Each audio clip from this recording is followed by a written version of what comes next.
ኢትዮጵያ ዛሬ ያለችበት ፖለቲካዊና ኢኮኖሚያዊና ማህበራዊ ቀውስ ድንገተኛ ወይም በአንድ ቀን የተፈጠረ አይደለም። ነገር ግን ከ2018 ጀምሮ የተወሰዱ የፖለቲካ ውሳኔዎች፣ የአመራር አቅጣጫና የኃይል አጠቃቀም መንገድ ዋና ተጠያቂነት በግልጽ ሁኔታ በአብይ አህመድ ላይ ያመለክታል።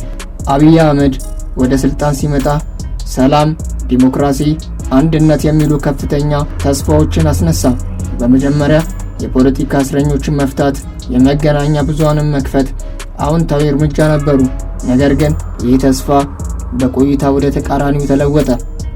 የንግግር ቦታዎች ጠበበ፣ ተቃዋሚ ድምጾችና ፖለቲከኞች ተጨቆኑ፣ ፖለቲካ ወደ ኃይል መንገድ ተመለሰ። ሰላም ጤና ይስጥልኝ። ይህ ቱዴይ ኢትዮጵያ ነው። ጦርነትን እንደ ፖለቲካ መፍትሄ መጠቀም።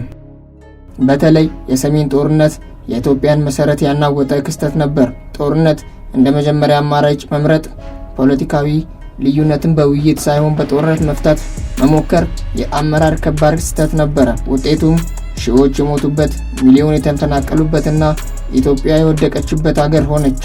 ሚሊዮኖች የተፈናቀሉና ኢኮኖሚዋ የወደቀ ሀገር ሆነች። የአንድነት ንግግርና የመከፋፈል ተግባር። መንግስቱ እንደ ኢትዮጵያ ቢለም በተግባር ግን ብሔራዊ ቅሬታዎች በዘመኑ እጅግ ነበሩ። የፌዴራል ስርዓቶች ጉዳዮች በግልጽ ውይይት ሳይፈታ በኃይል ለመቆጣጠር መሞከር መተማመንን አፈረሰ። ኢኮኖሚያዊ ጫናና የህዝብ መከራ። ዛሬ የዋጋ ንረት፣ ስራ አጥነትና ድህነት የተለመዱ ሆነዋል።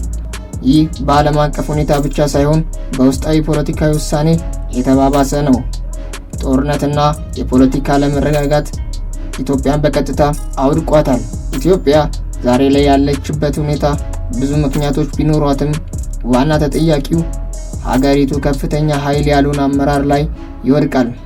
አብይ አህመድ እንደ ጠቅላይ ሚኒስትር የወሰዳቸው ውሳኔዎች፣ በተለይ ጦርነትን እንደ ፖለቲካ መፍትሄ መምረጥ ሀገሪቷን ወደ ከባድ ቀውስ አምጥቷታል። ትክክለኛ መፍትሄ የሚመጣው ከእውነተኛ ተጠያቂነት፣ ከሁሉም አቀፍ ውይይትና ከጦርነት ይልቅ ዲሞክራሲን መከተል ትንሽ የከበደ ይመስላል።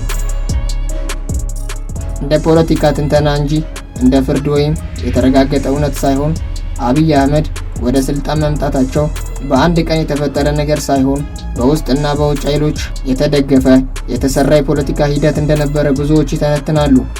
ከ2015 ጀምሮ በኦሮሚያና በአማራ ክልል የተነሱ ሰፊ ህዝባዊ ተቃውሞ የቲፒኤልኤፍ መንግስት እጅግ አስደነገጠው።